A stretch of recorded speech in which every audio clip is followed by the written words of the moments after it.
మంచిది ప్రియులరా. గత వారం మనము పరిశుద్ధ గ్రంథంలో ఎవరిని గురించి ధ్యానం చేశాం? యోసేపును గురించి మనం ధ్యానం చేశాం. యాకోబు కుమారుడైన యోసేపును గురించి మనం ధ్యానం చేశాం. యోసేపు తండ్రి అయిన యాకోబు కనాను దేశంలో ఉన్నప్పుడు యాకోబుకు 12 మంది సంతానంలో 11వ వాడైన యోసేపు అన్నల చేత ద్వేషించబడి ఐగుప్తుకు అమ్మివేయబడిన సంగతి మనం ధ్యానించాం. ఐగుప్తుకు వెళ్ళిన తర్వాత ఐగుప్తులో ఎన్నో కష్టాలు, తను నమ్మిన దేవునిని బట్టి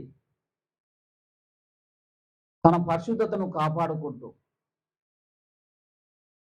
నిందలొచ్చిన అవమానాలు వచ్చిన ఓర్చుకొని ఎవరిపైనా గొడవ పడకుండా, నాకు ఫలాని వారు అన్యాయం చేశారు అనకుండా, తన దేవుడు నన్ను ఈ స్థితిలో ఉంచాడు అని లోబడుచు తన పరిశుద్ధతను కాపాడుకుంటూ దేవుని నమ్మకంగా ఉన్న యోసేపును దేవుడు ఐగుప్తు ప్రజలకు ఐగుప్తు దేశానికి ఫరో తర్వాత ఫరో అంతటి వాణ్ణి చేశాడు. ఫరో తర్వాత ఫరో అంతటి వాణ్ణి ప్రధానిని చేశాడు అన్న విషయాన్ని మనము నిన్న వారం బాగా మనకు అర్థమైంది. ఆ సంగతులు అన్ని కూడా మనం వీడియో తీశాం. వీడియో తీసి మనము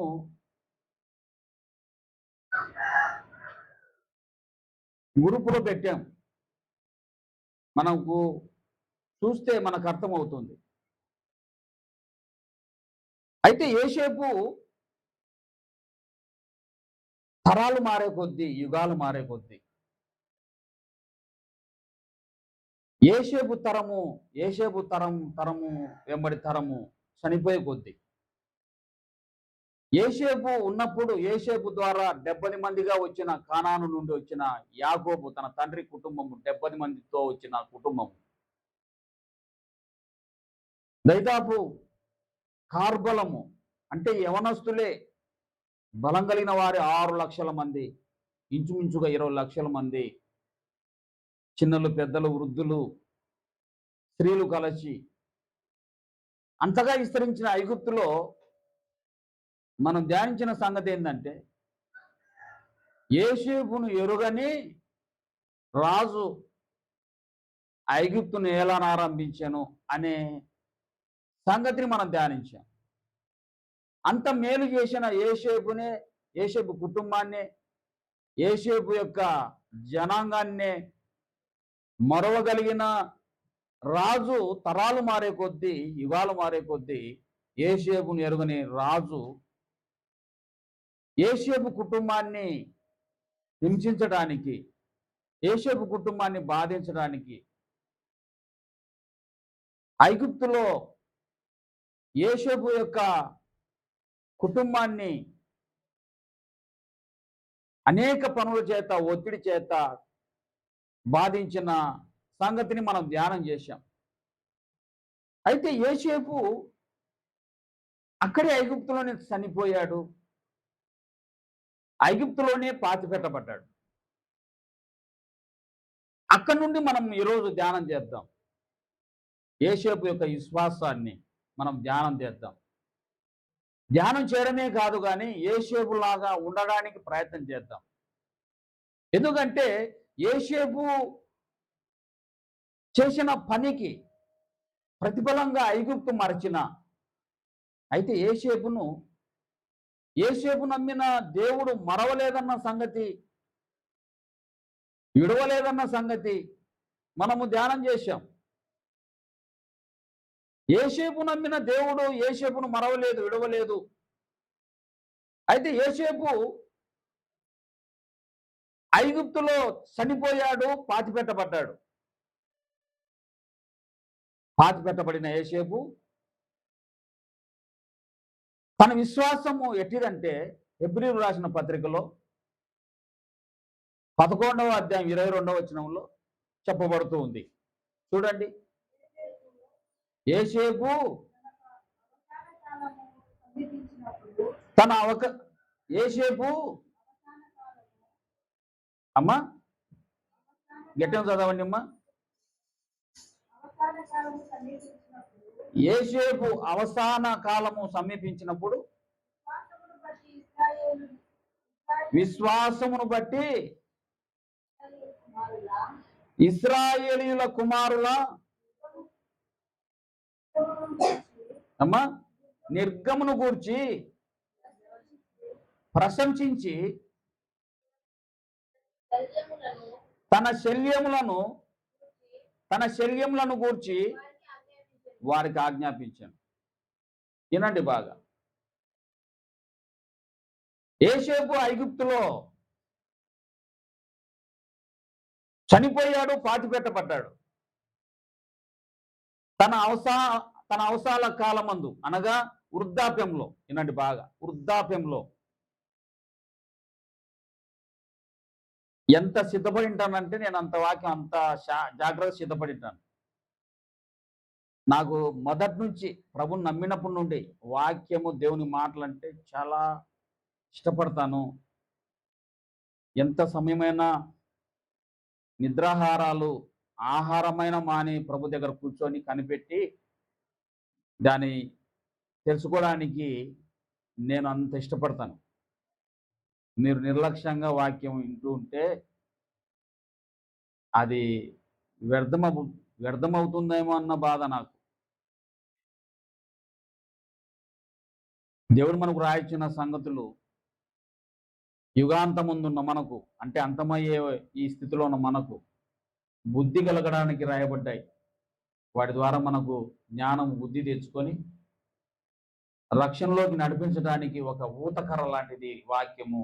నేను నడిపించగలిగేది ఇదే, నేను బ్రతికించేది, శాశ్వతమైన జీవాన్ని ఇచ్చేది. కాబట్టి ఇలాంటి బాగా యోసేపు వృద్ధాప్యం వచ్చిన తర్వాత, మరణ స్థితిలోకి వచ్చిన తర్వాత, మరణ పడక మీద నుండి ఆయన ఇశ్రాయేలీయులతో మాట్లాడుతూ వాళ్ళతో ఒక ప్రమాణం చేయించుకుంటున్నాడు, ఒక నిబంధన చేయించుకుంటున్నాడు. ఏమనంటో తెలుసా? నా ఎముకలను మీరు తీసుకెళ్ళండి. ఎముకల గురించి, తన శరీరం గురించి ఆయన ఇశ్రాయేలీయులతో వాగ్దానము తీసుకుంటున్నాడు అని రాయబడి ఉంది. తన శరీరం గురించి, వృద్ధాప్యంలో తను చనిపోయిన తర్వాత తన శరీరాన్ని గురించి ఇశ్రాయేలీయులతో ఆయన వాగ్దానము తీసుకుంటున్నాడు. ఏమని వాగ్దానం తీసుకుంటున్నాడో మనము ఆది కాండానికి వెళ్ళాలి. ఆది కాండము 50వ అధ్యాయం. ఆది కాండం నేను చదువుతాను. ఆది కాండము 50వ అధ్యాయం చూడండి, 24వ వచనం. యోసేపు తన సహోదరులను చూచి నేను చనిపోచున్నాను, దేవుడు నిశ్చయముగా మిమ్మును చూడవచ్చి ఈ దేశము నుండి తను అబ్రహాము, ఇసాకు, యాకోబులతో ప్రమాణము చేసిన దేశమునకు మిమ్మల్ని తీసుకొని పోవునని చెప్పాను. 25వ వచనం. మరియు దేవుడు నిశ్చయముగా మిమ్మును చూడవచ్చును. యేసేమంటున్నాడు, దేవుడు నిశ్చయముగా మిమ్మల్ని చూడవచ్చును. అప్పుడు మీరు నా ఎముకలను ఇక్కడ నుండి తీసుకొని పోండని చెప్పి ఇశ్రాయేలీయులు కుమారుల చేత ప్రమాణము చేయించుకొనెను. 26వ వచనం. యోసేపు 110 సంవత్సరాల గలవాడై మృతి పొందెను.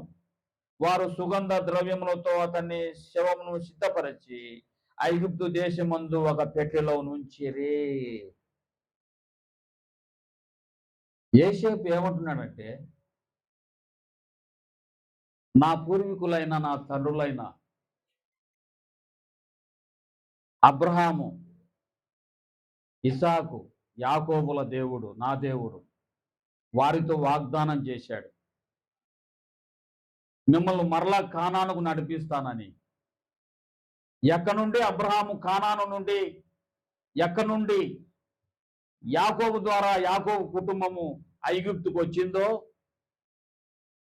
విశ్వసించిన అబ్రహాముకు కానాను దేశాన్ని తన పిల్లలకు శ్వాసంగా ఇస్తానని దేవుడు వాగ్దానం చేశాడో, అబ్రహాం గారు ఆ స్థలానికి వచ్చాడో, అక్కడ నుండే ఐగుప్తుకు మరి నా ద్వారా మీరు ఇక్కడ వచ్చారో, ఒక కరువు ఒత్తిడి ద్వారా ఇక్కడ నుండి మళ్ళీ మీరు అదే కానాను స్వాస్యము అబ్రహాంకి ఇచ్చిన, ఇసాకు, యాకోబులకు ఇచ్చిన ఆ స్వాస్యానికి, శాశ్వతమైన స్వాస్యానికి మీరు తీసుకెళ్ళడానికి దేవుడు మీకు ఇచ్చిన వాగ్దాన భూమి అయినటువంటి, వాగ్దాన దేశము అయినటువంటి ఆ కానాను మిమ్మల్ని దేవుడు నడిపిస్తాడు. ఆయన చూడవస్తాడు. ఆయన చూడవచ్చినప్పుడు ఆయన మిమ్మల్ని తీసుకొని పోయేటప్పుడు మీరు నా ఎముకలను తీసుకెళ్ళండి. అబ్బా, ఎంత విశ్వాసము, ఎంత విశ్వాసము! నిశ్చయముగా ఆయన మిమ్మల్ని దర్శిస్తాడు. చూడండి, యోసేపు చనిపోతూ ఇశ్రాయేలీయులతో, తన కుమారులతో వాగ్దానం చేయించుకుంటున్నాడు. నేను మా అమ్మ చనిపోతుందని మాకందరికీ తెలిసి మా అమ్మను మేము కొన్ని అడుగుతున్నప్పుడు మా అమ్మ ఏమనేదంటే, మా అమ్మ చెప్పేది ఏంటంటే, ఏమో నాయనా మీ ఇష్టం, మీకు ఎట్లా జ్ఞానం తెలివిగా మీరు ఎట్లా చేసుకుంటారో అట్లా చేయండి, నా వరకు తీసుకొని రావద్దండి.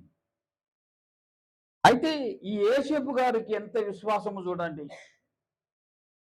ఏమంటున్నాడంటే, మిమ్మల్ని నిశ్చయముగా చూడవస్తాడు. ఎవరు? యెహోవా, మీ దేవుడు, నా దేవుడు, నా పూర్వీకుల దేవుడు నిశ్చయముగా చూడవస్తాడు. మిమ్మల్ని ఇక్కడి నుంచి తీసుకెళ్తాడు. అప్పుడు నా ఎముకలను మీరు తీసుకెళ్ళండి. యోసేపుకి విశ్వాసం చూడండి. నా ఎముకలను మీరు తీసుకెళ్ళండి అని. అసలు 20 లక్షల మంది ఇంచుమించుగా వాళ్ళ సామాగ్రి, వాళ్ళ వస్తువులు, వాళ్ళ వంట పాత్రలు, వాళ్ళ వస్త్రాలు, వాళ్ళ కుటుంబాలలో ఒక్కరు కూడా పోగొట్టుకోకుండా వాళ్ళందరినీ చక్కబెట్టుకొని అంతమంది బయలుదేరి వెళ్ళాలి అంటే, ఆ వెళ్ళేటప్పుడు యోసేపు ఎముకలను దోగి మట్టిలో లేకపోతే ఆ పెట్టెలో భద్రపరిచిన యోసేపు యొక్క శల్యము, ఆ ఎముకలు, ఆ బాడీని తీసుకెళ్ళండి అని చెప్తున్నాడు. యోసేపు యొక్క విశ్వాసం చూడండి. యోసేపు తను దేవుని కొరకై, దేవుని బిడ్డగా జీవించిన తన జీవితము, తను కాపాడుకున్న తన పవిత్రత, తన పరిశుద్ధత, దేవుని పైన తనకున్న విశ్వాసము చూడండి. తను లేకపోయినా ఖచ్చితంగా దేవుడు వస్తాడు, ఖచ్చితంగా దేవుడు వస్తాడు, మిమ్మల్ని చూడవస్తాడు. ఆ వాగ్దత్త దేశమైన కానానుకు తీసుకెళ్తాడు. అది అబ్రహాముకు స్వాస్యంగా ఇచ్చింది. విశ్వాసులకు తండ్రైన అబ్రహాముకు స్వాస్యంగా ఇచ్చింది. అక్కడికి మరలా మీరు నడిపించబడినప్పుడు అబ్రహాము స్వాస్యమైన, ఇసాకు, యాకోబుల స్వాస్యమైన ఆ స్వాస్యంలోనే నా ఎముకలను పాతిపెట్టండి, అక్కడికి తీసుకెళ్ళండి అని యోసేపు యొక్క విశ్వాసము, యోసేపు యొక్క జీవితాన్ని బట్టి, యోసేపు దేవుని యందు ఉంచిన విశ్వాసాన్ని బట్టి ఎంత నమ్మకంగా వారితో ప్రమాణం చేయించుకుంటున్నాడు. మనము నిర్గమకాండంలో చూస్తే, నిర్గమకాండము 13వ అధ్యాయము 17, 19 వచనాలు చూస్తే, అక్కడ మోషే యోసేపు ఎముకలను జ్ఞాపకం చేసుకున్నట్టుగా మనం చూస్తాం. చూశారా? మోషేను దేవుడు ఎన్నుకున్నాడు. ఇశ్రాయేలీయుల మూలుగును విన్నాడు, వాళ్ళ ఏడుపుని విన్నాడు, వారి కన్నీటిని చూశాడు. యోసేపు చనిపోయిన తర్వాత 100 ఏళ్ళు గడిచిపోయాయి. యోసేపు చెప్పినట్లుగానే దేవుడు ఇశ్రాయేలీయుల యొక్క మూలుగును విన్నాడు. విని వాళ్ళని దర్శించాడు. ఏ విధంగా దర్శించాడు? మోషే ద్వారా. మోషేని ఎన్నుకొని మోషే ద్వారా ఇశ్రాయేలు విడిపించడానికి పంపితే మోషే 10 తెగుళ్ళ ద్వారా ఐగుప్తు ప్రజలను బాధించి దేవుని మహిమోన్నతమైన మహిమను చూపెట్టి, దేవుని సర్వోన్నతమైన దేవుని శక్తిని ఐగుప్తుకు చూపెట్టి, ఈ దేవుడే నిజమైన దేవుడు, ఈ దేవుడే శాశ్వతమైన దేవుడు, ఈ దేవుని ఉగ్రతకు మీరు మరి ఇబ్బంది పడద్దు, ఈ దేవుని ఉగ్రతకు మీరు నాశనం కావద్దు అని చెప్పి దేవుని యొక్క బలము చేత, దేవుని మహిమ చేత అక్కడ నుండి మోషే ద్వారా దరిదాపు ఎన్నో ఆటంకాల మధ్య యోసేపు ఎముకలు, మోషే గారు అక్కడ మనం చూస్తే అక్కడ వాక్యం రాయబడి ఉంది, అక్కడ మోషే జ్ఞాపం చేసుకున్నాడు. ఆ ఎముకలను ఇశ్రాయేలుకు చేసిన నిబంధనను, ఇశ్రాయేలు యొక్క సంతానంతో చేసిన ఆ నిబంధనను ఆయన జ్ఞాపం చేసుకొని అక్కడ రాయబడి ఉంది. నిర్గమకాండములో 13వ అధ్యాయం 17వ వచనము 18వ వచనం రాయబడి ఉంది. ఆ ఎముకలను ఆయన తీసుకున్నట్టుగా ఆ ఎముకలను సిద్ధపరిచి ఆ బయటకు వచ్చేటప్పుడు, ఐగుప్తు నుండి బయటకు వచ్చేటప్పుడు ఆ ఎముకలను తీసుకొని ఆ ప్రయాణమై వెళ్ళిపోతున్నారు వాళ్ళు. చూశారా? యోసేపు యొక్క విశ్వాసాన్ని మీరు మర్చిపోవద్దు. ఎన్ని ఆటంకాల మధ్య ఆ ఎముకలను వాళ్ళు మర్చిపోకుండా మోస్తూ ఉన్నారు. దాదాపు 6 లక్షల మంది కార్బలం వాహనాలపైన, గుర్రాలపైన, ఎడ్లపైన, గాడిదలపైన ఎంతో మంది స్త్రీలు, వృద్ధులు వాళ్ళందరినీ పోగొట్టుకోనకుండా వాళ్ళ సామాగ్రి ఎంత ఆడంబరంగా వాళ్ళు వస్తూ ఉన్నారు. కానీ యోసేపు ఎముకలను కూడా తీసుకొని యోసేపు ప్రమాణం చేయించుకున్న, యోసేపు నిబంధన చేయించుకున్న యోసేపు ఎముకలను కూడా ఒక పెట్టెలో పెట్టుకొని వస్తున్నారు. వారికి ఎర్ర సముద్రం ఎదురైంది. ఎర్ర సముద్రంలో నడిపించబడ్డ యోసేపు ఎముకలు ఎత్తుకొని మోస్తూ ఉన్నారు. ఎన్ని ఆటంకాలు అరణ్యంలో! 40 సంవత్సరాలు. ఎన్ని సంవత్సరాలు? 40 సంవత్సరాల ఎముకలను పట్టుకొని వాళ్ళు తిరిగారు అరణ్యములో. ఎన్నో ఆపదలు వచ్చాయి. వాళ్ళు నడిపించిన దేవుడు రాత్రి అగ్ని స్తంభంలో, పగలు మేఘ స్తంభంలో నడిపిస్తూ వస్తున్నాడు. ఎన్నో తెగుళ్ళు వచ్చాయి, వైరస్లు వచ్చాయి, వారు దేవునికి లోబడని కారణం చేత. ఎంతో మంది భూమి నెరవేర్చి ఎంతో మంది చనిపోయారు. అగ్ని వచ్చి కాల్చేసింది. రకరకాలుగా వాళ్ళు 40 సంవత్సరాలు ఎన్ని ఇబ్బందులు పడినా యోసేపు ఎముకలను విడిచిపెట్టలేదు.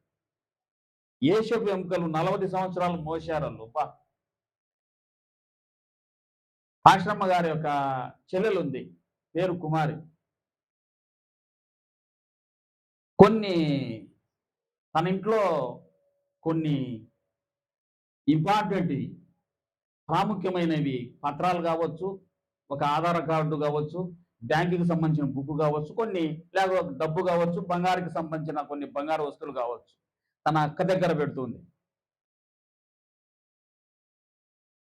తను పనికి వెళ్తుంది కదా, ఇంట్లో సేఫ్టీ ఉండదని చెప్పి పనికి వెళ్తుంది. ఎప్పుడైనా వాటికి అవసరం వచ్చినప్పుడు వస్తుంది. బంగారు వస్తువులు అటువంటి విమలమ్మ నన్నే జాగ్రత్త చేయమంటుంది. జాగ్రత్త చేసి ఆధార్ కార్డు ఇట్లా ఏందని వచ్చినప్పుడు అడుగుతూ ఉంటుంది. అప్పుడప్పుడు వచ్చి అడుగుతూ ఉంటుంది. ఇచ్చినప్పుడు ఇంటికి పోయే లోపల దావలో ఎన్నిసార్లు పోగొట్టుకుంటారో. అక్కడ మేము మాట్లాడుతున్నాం కానీ ఆడబెట్టి ఆడనే మర్చిపోతుంది. ఓసారి ఏదో ఆధార్ కార్డు చూస్తే పోయింది. మా ఇంటి దగ్గరగా అంత దూరంలో ఏదో కాగితం ఉంది, చూస్తే ఆధార్ కార్డు ఎవరు దాన్ని పోయి చూస్తే ఈ మధ్య అప్పుడే మాతో తీసుకొని పోయింది, అప్పుడే ఆడ బాగొట్టుకొని పోయింది. దావల్లో తీసుకుంటుంది, సంచిలో పెట్టుకుంటుంది, ఊళ్ళో పెట్టుకుంటుంది. ఏ విధంగా ఆమె తీసుకెళ్తుంది ఎట్టో తెలియదు కానీ అంత అజాగ్రత్తగా ఎన్నో పోగొట్టుకుంది. అట్లా పొయ్యి మళ్ళీ వచ్చి నాకు మీరు ఇవ్వలే అని మాతో గొడవ పడుతుంది. మేము చెప్తాం మా ఇంట్లో ఉంటే సూది గుండు కూడా పిన్సూది కూడా మా ఇంట్లో ఎక్కడ ఉంటే అక్కడే ఉంటుంది. అది ఎవ్వరు తీయరు. మాకు మొదటి నుంచి ఒక క్రమం మా ఇంట్లో. ప్రతిదీ చాలా క్రమబద్ధంగా ఉంటాం. మా ఇంట్లో ఉంటే ఎక్కడ పోమా చూడు ఎక్కడ పోవంటే లేదు నేను తీసుకెళ్ళలే అసలు నేను నా చేతికి ఇయ్యలేదు మీరు అంటారు. మళ్ళీ వాళ్ళ ఇంట్లో దొరికినప్పుడు ఏమంటది ఉన్నదిలే ఆడున్నదిలే. ఎన్నోసార్లు దావన అక్కడక్కడ పోగొట్టుకుంటే మేము అది దొరికిన వాళ్ళు ఇచ్చిన కొంతమంది అట్లా అశ్రద్ధత. నిజంగా అప్పుడు చిన్నాన్నే మర్చిపోయి పెట్టడము, దావన పోగొట్టుకోవడము. అట్లా మనము చాలా మందిని జ్ఞాపశక్తి ద్వారానో అశ్రద్ధ ద్వారానో ఏమి లేబ్బా దానితో ఏమి ఇప్పుడు అనే ద్వారానో మనము ఒకవేళ ఎన్నో మనం పోగొట్టాం. కానీ ఇశ్రాయేలీయుల యొక్క జనాంగము యోసేపుకు ఒక వాగ్దానం చేశారు. ఏమని వాగ్దానం చేశారు? యోసేపు ఏమని వాగ్దానం చేసుకున్నాడు? దేవుడు ఖచ్చితంగా మిమ్మల్ని చూడవస్తాడు. యోసేపు ఖచ్చితంగా దేవుడు మిమ్మల్ని ఖచ్చితంగా చూడవస్తాడు. దేవుడు ఖచ్చితంగా మిమ్మల్ని చూడవస్తాడు. మిమ్మల్ని పిలుచుకొని వెళ్తాడు. మీరు పోయేటప్పుడు ఖచ్చితంగా నా ఎముకలను మీరు తీసుకెళ్ళండి వాగ్దత్త దేశానికి. నా ఎముకలు అక్కడే పాతిపెట్టబడాలని చెప్పి వాగ్దానం చేయించుకున్నాడు. ఆ వాగ్దానం వాళ్ళు మరవలేదు. అంత మాత్రమే కాదు, ఎన్ని 40 సంవత్సరాలు 1 సంవత్సరం కాదు, 2 సంవత్సరాలు కాదు, 40 సంవత్సరాలు వాళ్ళు ఆ ఎముకలను తీసుకెళ్లి మోస్తూ ఉన్నారు. యోసేపు యొక్క విశ్వాసం, యోసేపు చేసిన పరిచర్య, యోసేపు చేసిన నమ్మకత్వం, ఇశ్రాయేలీయులను యోసేపు పోషించిన జీవితము, యోసేపు ఇశ్రాయేల్ కోసం పడిన ప్రయాస, తన అన్నగారికి క్షమించిన క్షమాపణ, తన అన్నగారిని క్షమించి ప్రేమించిన ప్రేమ, తన అన్నగారిని తన హక్కును చేర్చుకొని బాధించిన వారిని, శ్రమ పెట్టిన వారిని, చంపాలనుకున్న వారిని తన అన్నగారిని తన హక్కును చేర్చుకొని పోషించి ప్రేమించి క్షమించి వాళ్ళకు ఒక స్థలం కల్పించి ఐగుప్తు పరాయితట వాళ్ళను ఒక గౌరవప్రదమైన జీవితాన్ని ఇచ్చిన యోసేపు ఎముకలు వాళ్ళు మర్చిపోలేదు. యోసేపు చేయించుకున్న వాగ్దానం మర్చిపోలేదు. యోసేపు చెప్పిన మాటను మర్చిపోలేదు. ఖచ్చితంగా మిమ్మల్ని చూడవచ్చినప్పుడు దేవుడు నా ఎముకలను ఖచ్చితంగా వస్తాడు అని చెప్పిన ఆ విశ్వాసాన్ని వాళ్ళు మరవలేదు. ఆ ఎముకలను ఎన్ని ఆటంకాల మధ్య ఎర్ర సముద్రంలో నడిపించబడుతున్నప్పటికీ, శత్రువులు వచ్చి వాళ్ళను బాధించి చంపుతున్నప్పటికీ, భూమి నెరవేసి పాతాళంలో కొనిపోబడుతున్నప్పటికీ, నీళ్లు లేక అరణ్యంలో పిట్టలు రాలినట్టుగా చనిపోతున్నప్పటికీ, లక్షల మంది నేల కొరుగుతున్నప్పటికీ యోసేపు ఎముకలు జాగ్రత్తగా మోస్తూ ఉన్నారు. 40 సంవత్సరాలు యోసేపు ఎముకలు ఐగుప్తు నుండి యోసేపు ఎముకలు మోస్తూ ఉన్నారంటే అవి వాగ్దత్త దేశానికి చేరాయంటే వాగ్దత్త ఎన్ని వందల సంవత్సరాలు గడిచిపోయి ఉంటుంది. యోసేపు చనిపోయినప్పటి నుండి మళ్ళీ దేవుడు వాళ్ళని దర్శించడం వరకు ఎన్ని వందల సంవత్సరాలు గడిచిపోయి ఉండాలి. అక్కడ నుండి యోసేపు ఎముకలు మోసినప్పటి నుండి 40 సంవత్సరాల అరణ్యంలో గడిచిపోయింది. వాళ్ళు ఎట్లా మోయగలిగారు? యోసేపు యొక్క విశ్వాసము, యోసేపు దేవుని యొక్క జీవము ఎంత గొప్పది. యోసేపు ఎముకలు వారు నడిపించిన తర్వాత మోషే కూడా చనిపోయినాడు. మోషే కూడా ఒక కొండపైన పాతి పెట్టబడ్డాడు. మోషే శరీరం కనిపించలేదు, మోషే ఎముకలు కనిపించలేదు. పాతి పెట్టబడిన తర్వాత వాళ్ళు ప్రయాణం చేసేటప్పుడు దాన్ని ఎలా తీస్తే కనిపించలేదు ఎక్కడ, కానీ యోసేపు ఎముకలు మాత్రం భద్రంగా ఉన్నాయి. మోషే తర్వాత యెహోషువకు ఆ బాధ్యతలు అప్పచెప్పబడ్డాయి ఇశ్రాయేలు నడిపించడానికి.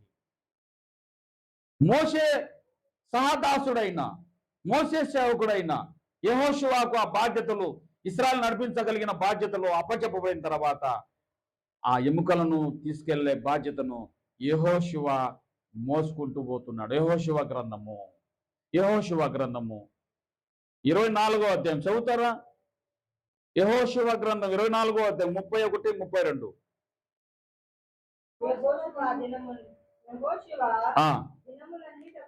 ఆ, ఆ, ఆ.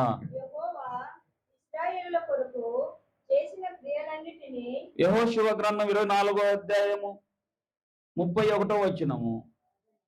అమ్మా 32వ వచనం చదువుమ్మా. ఇశ్రాయేలు ఐగుప్తు నుండి తెచ్చిన యేషేబు ఎముకలను షెకెములో అనగా యాకోబు షెకెము తండ్రి అయిన హామారు కుమారుల యొద్ద కొనిన చేని భాగములో వారు పాతిపెట్టిరి. అవి యేషేబు పుత్రులకు ప్రియులరా, యేషేబు ఎముకలు ఐగుప్తుకు కానాను దేశానికి వచ్చాయి.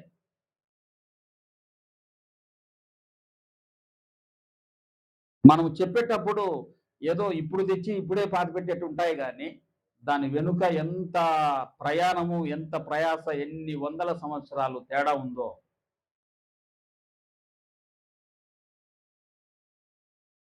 కానాను దేశానికి వచ్చాయి. అది ఆ కానాను దేశము, ఆ పాతిపెట్టబడిన స్థలము, యేషేబు యొక్క ఎముకలు పాతిపెట్టబడిన స్థలం ఏంటో తెలుసా? దేవుడు అబ్రహాముకు వాగ్దానం చేసిన స్థలం అది. దేవుడు అబ్రహామును పిలిచాడు. అబ్రహాముకు సంతానం లేదు, శారమ్మ గొడ్రాలు. 12వ అధ్యాయంలో మనం చూస్తాం, ఆదికాండంలో మనం ఆ విషయాన్ని. ఆదికాండం 12వ అధ్యాయంలో దేవుడైన యెహోవా అబ్రహామును పిలిచిన వెంటనే అబ్రహాము లోబడ్డాడు. నేను చూపెట్టిన స్థలమునకు, నేను చూపెట్టిన దేశమునకు నువ్వు వస్తే నీ సంతానమును ఆకాశ నక్షత్రాల వల్ల విస్తరింపజేసి ఆశీర్వదిస్తాను అని చెప్పాడు. సంతానం లేని అబ్రహాం గారు వయసు 70 సంవత్సరాలు. ఆ వయసులో ఆయన బయటకు వచ్చాడు నమ్మి. దరిదాపు 25 సంవత్సరాలు ఆయన ప్రయాణం చేసి దేవుడు చూపెట్టిన స్థలానికి వచ్చాడు. అదే కానాను దేశం. ఆ కానాను దేశానికి వచ్చినప్పుడు 6వ వచనం చదువుతారా? 12వ అధ్యాయం 6వ వచనం. అప్పుడు అబ్రహాము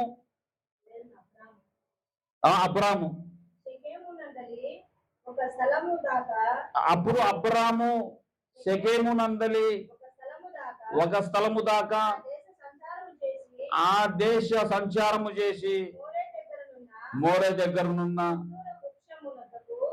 సింధూర వృక్షమునొద్దకు చేరెను. అప్పుడు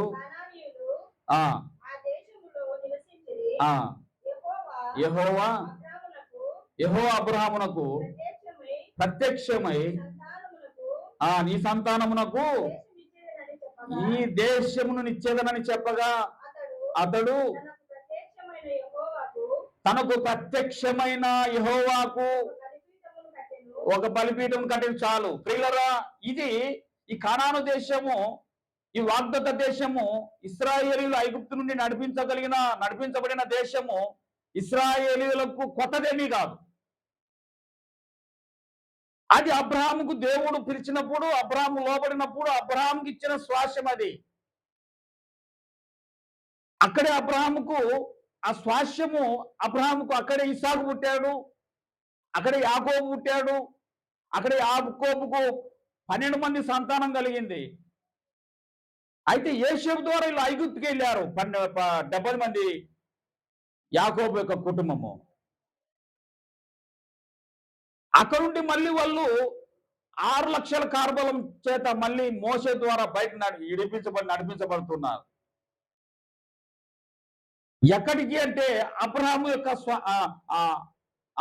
దేవుడు ఇచ్చిన స్వాస్యం కాటికే. దేవుడు అబ్రహాముకు, ఇస్సాకు, యాకోబుకి ఇచ్చిన స్వాస్యంలోకి నడిపిస్తున్నాడు మళ్ళీ. అది కొత్తదేమీ కాదు.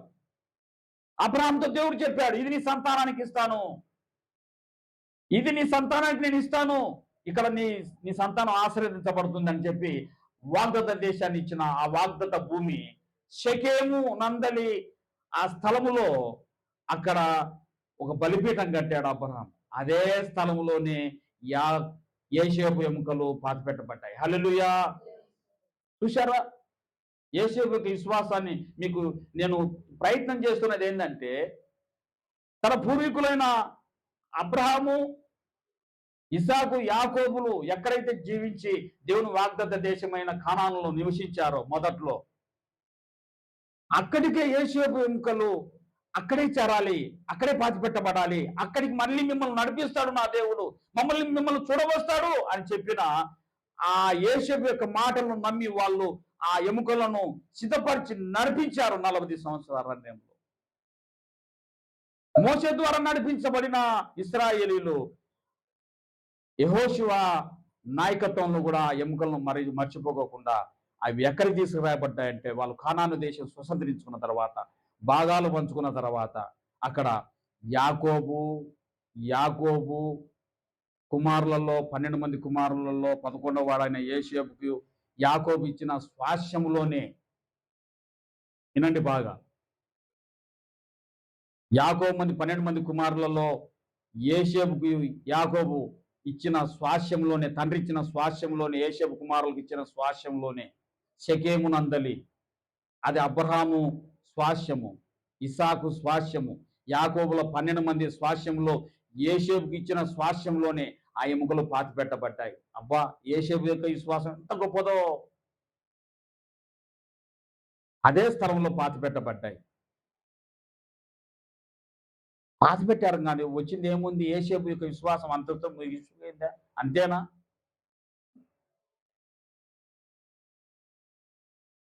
యోసేపు విశ్వాసము, ఆ ఎముకలు తన స్వాస్యమైన, తన భూమి అయినటువంటి, తన తండ్రి, తన పూర్వీకుల భూమి అయినటువంటి అక్కడ పాతిపెడితేనే అయిపోయిందా?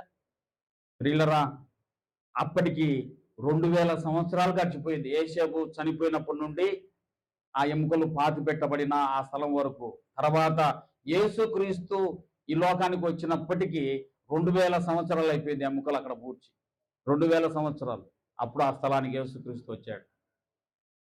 యోహాను సువార్త 4వ అధ్యాయంలో యాకోబు బావి దగ్గరికి యేసుక్రీస్తు వచ్చెను. హల్లెలూయా. సమరయ స్త్రీ అక్కడ నీళ్లు చేదుకోవడానికి ఆ యాకోబు బావి దగ్గరకు వచ్చింది. అదే షెకెమునందలి యాకోబు యొక్క బావి, యోసేపుకి ఇచ్చిన స్వాస్యం, అది పాతిపెట్టబడిన అక్కడ ఎముకలు ఉన్నాయి. అక్కడికి వచ్చాడు యేసుక్రీస్తు. ఆ విషయాన్ని ఎంత విశ్వాసముతో, నా రక్షకుడైన, లోక రక్షకుడైన, నా పాపమును క్షమించగలిగిన యేసుక్రీస్తు ప్రభువు వారు వస్తారు ఖచ్చితంగా. మా తండ్రి అయినటువంటి, మా పూర్వీకులైనటువంటి అబ్రహాముతో వాగ్దానం చేశాడు ఆయన. ఇదిగో నీలో నుండి వచ్చిన సంతానం ద్వారా భూనివాసులందరూ ఆశీర్వదించబడతారు. ఆ రక్షకుడు వస్తాడు, భూలోక నివాసులందరినీ దర్శిస్తాడు. ఆయన ద్వారా పాప క్షమాపణ కలుగుతుంది. ఆయన ద్వారా సజీవులు అవుతారు చనిపోయిన వారు, ఆయన ద్వారా దీవించబడతారు, ఆయన ద్వారా పాప క్షమాపణ పొందుతారు అని యోసేపు నమ్మి శ్వసించాడు. కనుకనే అట్టి ఎక్కడైతే యేసుక్రీస్తు పుట్టబోతున్నాడో, ఏ కానాల్లో అయితే యేసుక్రీస్తు పుట్టబోతున్నాడో, ఏ కానానులో అయితే యేసుక్రీస్తు నడవబోతున్నాడో, పరిచయం చేయబోతున్నాడో, ఏ కానానులో అయితే యేసుక్రీస్తు మరణించబోతున్నాడో, ఏ కానానులో నుండి, ఏ స్థలంలో నుండి ఆయన క్షమాపణ ఇవ్వబోతున్నాడో, ఆ స్థలంలోనే నా ఎముకలు ఉండాలి. అక్కడికి వస్తాడు ఆయన, అక్కడ పుడతాడు ఆయన, అక్కడ ఆయన బ్రతికిస్తాడు ఆ రోజు అందరినీ. అక్కడి నుంచి అనేకులు, చనిపోయిన వారు బ్రతికించబడతారు. ఆ రోజు నేను జీవం పొందుతాను అనేటువంటి నమ్మకము యోసేపుకుంది. దరిదాపు యోసేపు ఆ వాగ్దానం చేయించుకున్న, ఇశ్రాయేలుతో వాగ్దానం చేయించుకున్న అక్కడి నుండి యేసుక్రీస్తు ఆ యోహాను సువార్త 4వ అధ్యాయం యాకోబు బావి దగ్గరికి, ఆ స్థలానికి వచ్చే ఆ సమయానికి 2000 సంవత్సరాల ముందే యోసేపు గారు విశ్వాసంతో అక్కడ యేసుక్రీస్తుని చూడగలిగాడు. గనుకనే అక్కడ నా ఎముకలు పాతి పెట్టబడాలి. అవును, ఆ యాకోబు బావి దగ్గర, ఆ షెకెమునందలి స్థలమునందు, అబ్రహాం, ఇసాకు, యాకోబులకు ఇచ్చిన ఆశీర్వాదకరమైన ఆ భూమినందు, యోసేపుకు స్వాస్థ్యంగా ఇవ్వబడిన ఆ భూమినందు పాతిపెట్టిన ఆ స్థలంలోకి యేసుక్రీస్తు నడిచాడు. సమరయ స్త్రీతో మాట్లాడిన యాకోబు ఆ కుమారులకు ఇచ్చిన బావి స్థలం అది. ఆ స్థలంలోనే పాతిపెట్టిన ఎముకల మధ్య యేసుక్రీస్తు నడిచాడు. ఎంత గొప్ప విశ్వాసము! ఎక్కడెక్కడ యోసేపు జీవితము ఐగుప్తులో ఎక్కడ పాతిపెట్టబడింది, ఎక్కడ ఎముకలు, ఎక్కడ 40 సంవత్సరాల అరణ్యంలో నడిపించబడి ఎంత విశ్వాసం! యోసేపు యొక్క జీవితము ఒక మాదిరికరం మనకు. అంతటితోనే ఆ పాతిపెట్టబడిన స్థలంతోనే యోసేపు జీవితం అయిపోలేదు. చూడండి, మత్తయి సువార్త, మత్తయి సువార్త 27వ అధ్యాయము, మత్తయి సువార్త 27వ అధ్యాయము 50వ వచనం. ఆ యేసు మరలా బిగ్గరగా కేక వేసి, యేసు మరలా బిగ్గరగా కేక వేసి ప్రాణం విడిచెను. అప్పుడు దేవాలయపు తెర పైనుండి కింది వరకు రెండుగా చిరిగెను, భూమి వణికెను, బండలు బద్దలాయను, సమాధులు తెరవబడెను, నిద్రించిన అనేక మంది పరిశుద్ధ శరీరములు లేచెను. హల్లెలూయా! బా, నీకు అర్థమైంది అనుకుంటాను ఇప్పుడే. యేసేపు లేచాడా లేదమ్మా? బా, యేసు క్రీస్తు ప్రభువు వారు ఆయన కలవరి కొండపైన ఆయన శిలువలో ప్రాణం విడిచిన, ఆయన రక్తం కార్చిన రక్తము, ఇచ్చిన క్షమాపణ, సర్వ మానవాళికి ఆయన బలిగా అర్పించిన బలి పీఠము, బలి అర్పణ, ఆ వాగ్దత్త దేశమైన వాగ్దత్త దేశములో ఆయన ఇచ్చిన ప్రాణము, తండ్రికి విజ్ఞాపన, ఆయన ప్రాణం విడిచిన వెంటనే జరిగింది ఏంటంటే సమాధులు తెరవబడ్డాయంట. అంతవరకు ఆదాము మొదలుకొని అబ్రహాము విశ్వాసులకు తండ్రి అయిన అబ్రహాము నుండి ఆయనని విశ్వాసించిన, నమ్మిక ఉంచిన వారి సమాధులు అన్నీ కూడా, ఎముకలైపోయిన సమాధులన్నీ కూడా యేసు క్రీస్తు ప్రభువు వారి యొక్క ప్రాణ త్యాగముతో వారు సమాధులు తెరవబడ్డాయంట. హల్లెలూయా! సమాధులు తెరవబడి ఆయన యందు విశ్వాసం ఉంచిన, హతసాక్షులైన, చనిపోయిన, ఆయన కొరకు జీవించిన చనిపోయిన వారి యొక్క శరీరాలన్నీ తిరిగి లేచాయట. పరిశుద్ధులందరూ తిరిగి లేచారంట. అంటే అప్పుడు ఎవరెవరు లేచి ఉండాలి? అబ్రహాము లేచి ఉండాలి, ఇస్సాకు లేచి ఉండాలి, యాకోబు లేచి ఉండాలి. యోసేపు కూడా ఐగుప్తులో ఉండకుండా తన ఎముకలు అందుకని ఇక్కడ పాతి పెట్టడానికి ఆయన వాగ్దానం చేయించుకున్నాడు. యోసేపు ఎముకలు కూడా బ్రతికి ఉండాలి. యోసేపుకు విశ్వాసం వ్యర్థం కాలేదు. ఐగుప్తులో తన ఎముకలు విడిచిపెట్టకుండా నా పూర్వీకుల తండ్రుల యొక్క వాగ్దత్త దేశమైన వాగ్దాన భూమికి ఆయన వస్తాడు. మళ్ళీ మిమ్మల్ని పిలుచుకొని ఇక్కడ నుంచి పిలుచుకున్న తర్వాత లోక రక్షకుడు అక్కడ వస్తాడు. లోక మానవాళి కొరక ఇక పురాణం పెట్టవలసింది. అక్కడ నేను లేస్తాను, అక్కడ సమాధులు తెరవబడతాయి, అక్కడ సమాధులు తెరవబడి నేను లేవగలుగుతాను, అక్కడే నా సమాధి చేయాలి, అక్కడే నా ఎముకలు మోసుకపోండి అనేటువంటి యోసేపు యొక్క విశ్వాసము ఎంత బలీయమైనది. యోసేపు లేచాడు ఆ రోజు, పరిశుద్ధులందరూ లేచారు. యోసేపు పరిశుద్ధుడు, అబ్రహాం పరిశుద్ధుడు, యాకోబు పరిశుద్ధుడు. దేవుని ద్వారా వీళ్ళందరూ పరిశుద్ధులుగా మార్చబడ్డారు. సమాధులు తెరవబడ్డాయి. ఆ రోజు అక్కడక్కడ యెరూషలేములో వాళ్ళు కనిపించారు. యోసేపు లేచాడు. యేసుక్రీస్తు రక్షణ ద్వారా, యేసుక్రీస్తు రక్తం ద్వారా యోసేపు తిరిగి లేచాడు. ఎంత గొప్ప వాగ్దానం, ఎంత గొప్ప వాగ్దానం! దాని కొరకు ఆ స్వాస్యమైన, ఆ స్వాస్య భూమి కొరకై, ఆ వాగ్దానం కొరకై దేవుడు చేసిన వాగ్దానం, అబ్రహాంతో చేసిన వాగ్దానం, ఇస్సాకు యాకోబులతో చేసిన వాగ్దానం ఆయన మర్చిపోలేదు. యోసేపు తన ఎముకలను జాగ్రత్త చేసుకోమన్నాడు. ఎన్ని సంవత్సరాలు, 2000 సంవత్సరాలకు యేసుక్రీస్తు ఆ భూభాగానికి వచ్చి ఆ భూభాగములో కనాను దేశములో ప్రాణం పెట్టాడు. ఆయన ప్రాణ త్యాగం ద్వారా, ఆయన రక్త ప్రోక్షణ ద్వారా, పాప క్షమాపణ ద్వారా సమాధులు తెరవబడ్డాయి. చనిపోయిన వారు, ఏళ్ల తరబడి చనిపోయిన వారు, ఆయన విశ్వాసం ఉంచేవారు ఆ రోజు తిరిగి లేచారు. పరిశుద్ధుల శరీరాలు తిరిగి లేచాయి. ఆ రోజు యోసేపు కూడా లేచాడు. అది యోసేపు యొక్క విశ్వాసం. అది యేషపు యొక్క స్వాస్యము. ఇహలోకమందమైనది కాదు, ఈ లోకం సంబంధమైనది కాదు యేషపు కోరుకున్నది. ఈ లోక సంబంధమైన కానాను కాదు, కానానులో పాతి పెట్టాలని కాదు యేషపు కోరుకున్నది. పరమ కానాను అయినటువంటి పరలోక రాజ్యములకు తీసుకెళ్ళడానికి లోక రక్షకుడు ఆ రోజు వస్తాడు. ఆ రోజు ఆయనతో కూడా నన్ను ఎంట పెట్టుకొని వెళ్తాడు. ఆ రోజు నేను శరీరంతో లేస్తాను అని నమ్మికతో యేషపు ఆ వాగ్దానం చేయించుకున్నాడు. ఎంత గొప్ప విశ్వాసం యేషపు యొక్క విశ్వాసం. ఈరోజు యేసుక్రీస్తు ప్రభువు వారు కూడా మనందరికీ ఒక వాగ్దానం చేశాడు. ఏమిటి ఆ వాగ్దానం అంటే, యోహాను సువార్త 3వ అధ్యాయం 16వ వచనంలో, యేసునందు విశ్వాసముంచు ప్రతివాడు నిత్య జీవము పొందుతాడు. యేసునందు విశ్వాసముంచు ప్రతివాడు నిత్య జీవం పొందుతాడు. మామూలు జీవితం కాదు అది. ఒక రోజు, 2 రోజులు, 1 సంవత్సరం, 10 సంవత్సరాలు, 20 సంవత్సరాలు, 50 సంవత్సరాలు, 100 సంవత్సరాలు జీవితం కాదు అది. నిత్య జీవితము, నిత్య రాజ్యము, దేవుని ద్వారా మనం పొందబోయే స్వాస్యం అది. దేవుని ద్వారా మనం పొందబోయే స్వాస్యం అది. ఫిలిప్పీయులకు రాసిన పత్రిక 3వ అధ్యాయము 20-21 వచనం. ఫిలిప్పీయులకు రాసిన పత్రిక 3వ అధ్యాయము 20-21 వచనం. మా గట్ట చదువుమ్మా.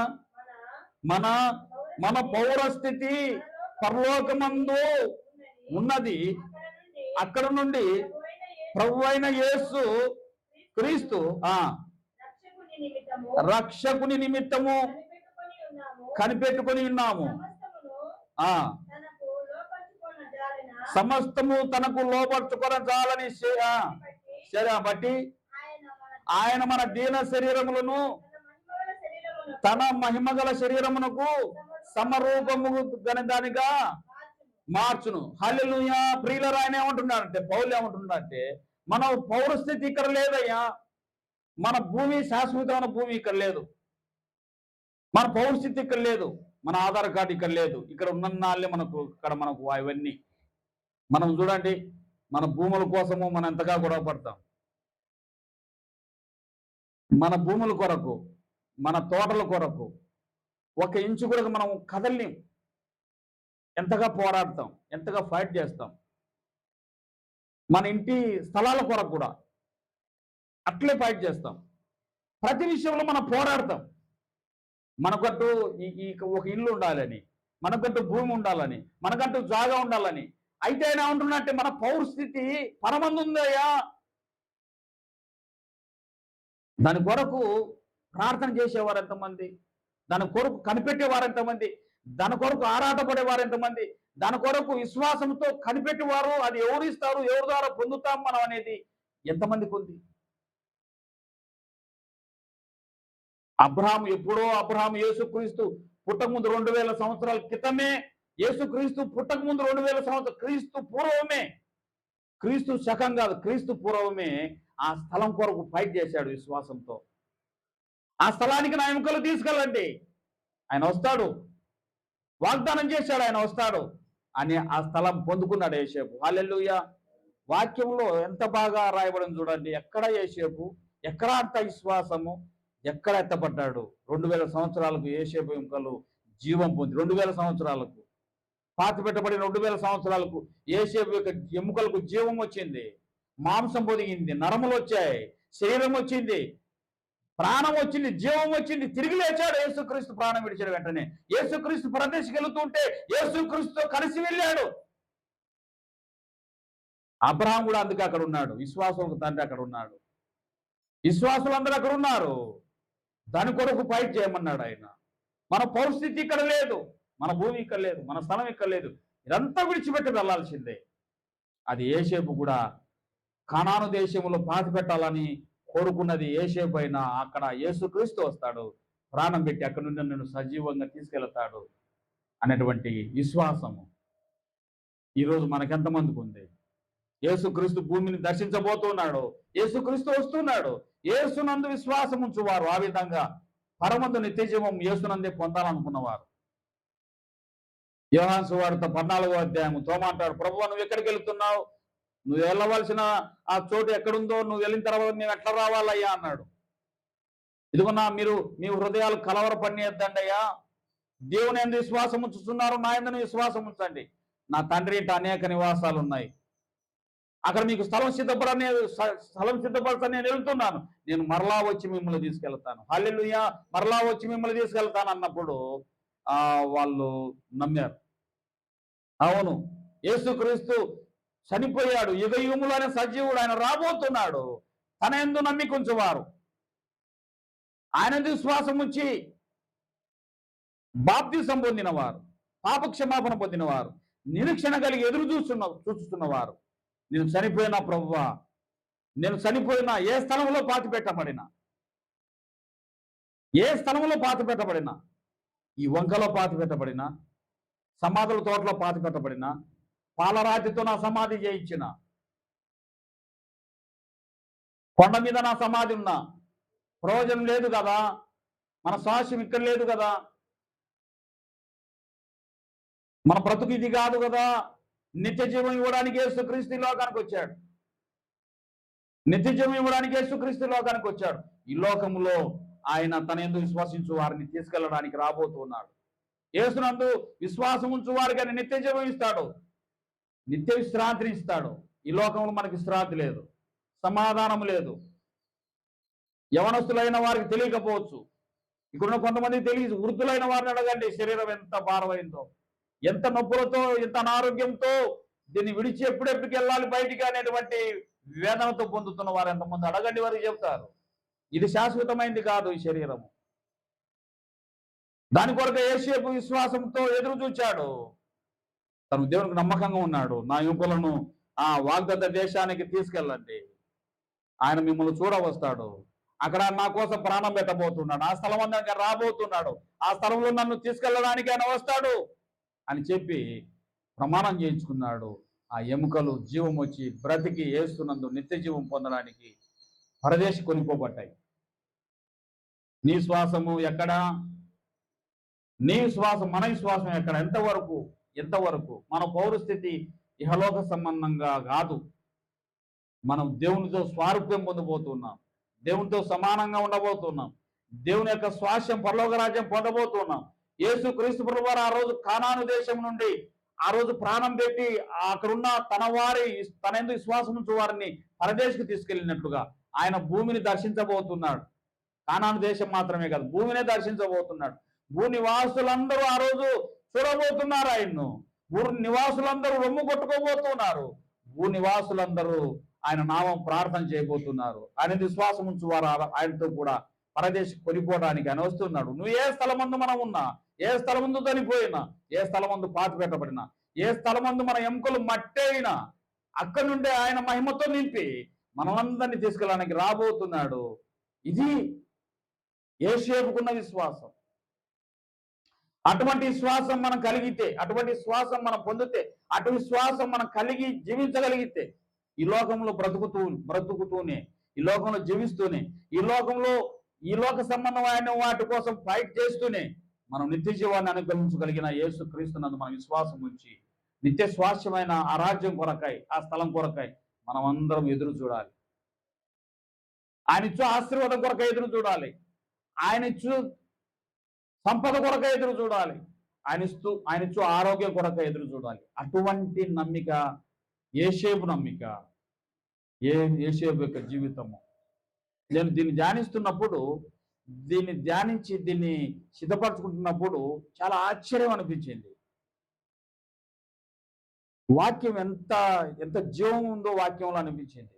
ఆయన వాక్యంలో ఎంత సత్యం ఉందో దాన్ని పొందుకోవడానికి ఇష్టపడి చదివిన వారికి అది దొరుకుతుంది. అది వెలికి తీసుకోవడానికి, ఆయన సన్నిధిలో ప్రార్థించే వారికి అది దొరుకుతుంది. ఏదైనా ఆయన ద్వారా మనం పొందుకోగలం. అటువంటి గొప్ప జ్ఞానం పరిశుద్ధ గ్రంథంలో ఉంది. అటువంటి ఆ జ్ఞానంతో కూడిన దేవుని మాటలను మనము విశ్వసించి నమ్మగలిగితే, విశ్వాసంతో ముందు మనం కొనసాగగలిగితే తప్పకుండా అటువంటి స్వాస్యము, నిత్యరాజ్యము మనం అందరం పొందగలం. అటువంటి స్వాస్యం యేసుక్రీస్తునందు మనకు దొరుకుతూ ఉంది.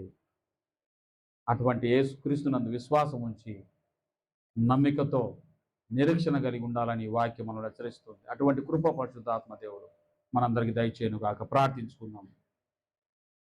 కృప కలిగిన తండ్రి, ప్రేమ కలిగిన మా ప్రభువా, వందనాలు స్తోత్రాలు చెల్లించుకుంటూ, ఇదిగోనైనా నీ నిత్య స్వాస్యమైన నీ నిత్య రాజ్యము, నీ నిత్య మహిమ, నీతో స్వారూప్యం పొంది నీతో ఆనందించగలిగిన ఆ నిత్య పరలోక రాజ్యం ఉంది అని అది విశ్వాసులు వాటిని నమ్మి దాని కొరకు నిరీక్షించారు.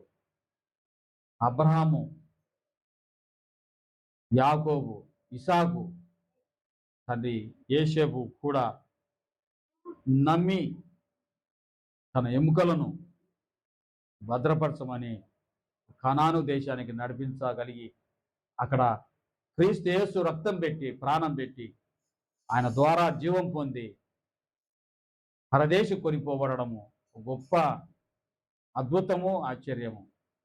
అటువంటిది మాకందరికీ మీరు ఇస్తున్నానని, నేను వస్తున్నానని మీరు వాగ్దానం చేశారు. ఎవరైతే నమ్మి శ్వాసించి ఎదురు చూస్తారో, నమ్మిక కలిగి ఉంటారో వారందరూ దాన్ని పొందుతారని మీ వాక్యంలో మీరు రాయించారు. నీ మాటలు బోధిస్తున్నాయి. వాటన్నిటినీ ప్రభువా మేము నిరీక్షించి చదివి ధ్యానించి తెలుసుకొని విశ్వాసించి నేను నిత్యజీవం పొందడానికి సిద్ధపడిన మాకందరికీ అట్టి స్వాస్యమును దయచేయమని, అటు నమ్మికను మాకు దయచేయమని, ఇక్కడ చేరిన బిడ్డలందరికీ అటు కృపను దయచేయమని యేసుక్రీస్తు పరిశుద్ధమైన నామములో ఈ మనవులు అడిగి వేడుకొని ప్రార్థిస్తున్నాను తండ్రి. ఆమేన్.